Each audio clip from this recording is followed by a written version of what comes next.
एक बार राजा भोज के दरबार में 3 सोने की पुतलियां बिकने के लिए आईं।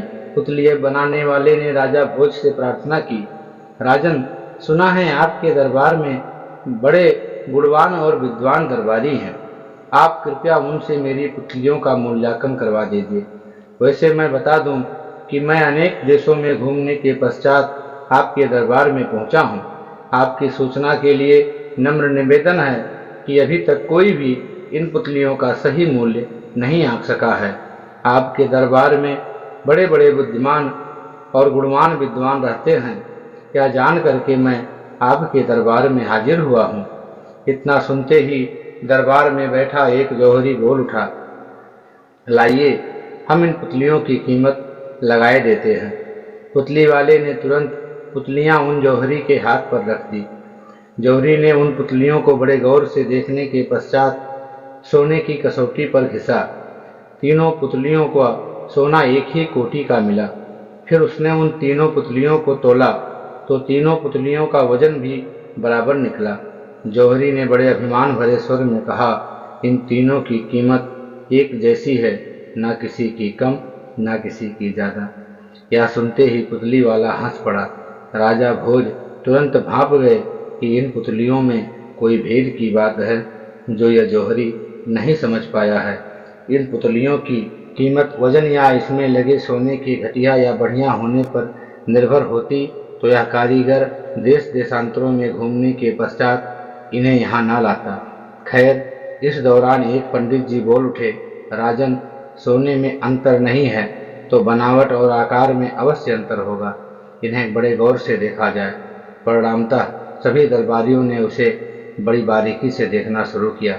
उनकी बनावट में या आकार में भी कोई अंतर न ढूंढा जा सका। सभी लोग हार कर बैठ गए। राजा को बड़ी निराशा हुई। राजा ने कहा, मेरे दरबार में इतने बड़े बड़े विद्वान, गुणवान एवं विशेष जौहरी बैठे हैं, पर फिर भी पुतलियों की सही कीमत नहीं लग सकी। यह तो बड़ी लज्जा की बात है, बड़े शर्म की बात है। राजा को चिंतित देखकर कालिदास जी आगे बढ़े। उन्होंने पुतलियों का निरीक्षण किया, बड़े गौर से आंखें देखी, फिर कान देखे। उन्हें एक बात सूझी। उन्होंने एक सलाई मंगवाई और उसे एक पुतली के कान में डाला। सलाई एक कान में से होती हुई सीधी दूसरे कान में से जा निकली। कालिदास ने तुरंत कहा, महाराज, इस पुतली की कीमत 3 कौड़ी है। इसके पश्चात कालिदास जी ने दूसरी पुतली के कान में सलाई डाली। वह मुंह से बाहर निकल आई। इसकी कीमत कालिदास ने 1 मोहर लगाई। इसी प्रकार तीसरी पुतली के कान में जब सलाई डाली गई तो वह सीधे पेट में जा पहुंची और बाहर ना निकली। कालिदास ने उस पुतली की कीमत 1.25 लाख मोहरें बताई।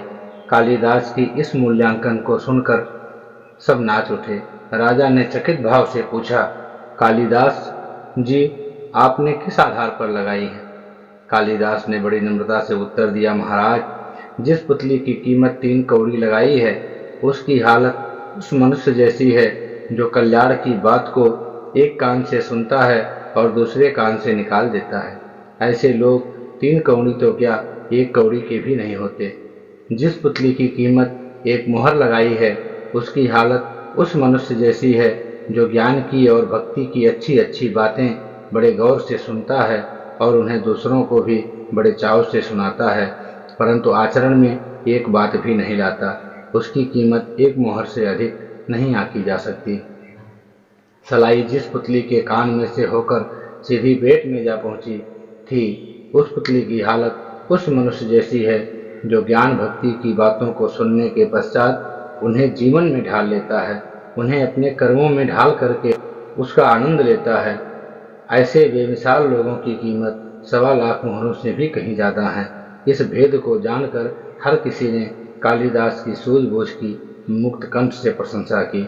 महान वही है जो उपदेशों को सुनकर उन्हें पचा लेते हैं, अपने जीवन का उनके अनुसार ढाल लेते हैं। उपदेशों को एक कान से सुनकर दूसरे कान या मुख से निकाल देने वालों का कोई विशेष महत्व नहीं होता। इस कहानी से यही शिक्षा मिलती है कि ज्ञान कर्म में ढल जाए तो जीवन का श्रृंगार बने। नमस्कार दोस्तों।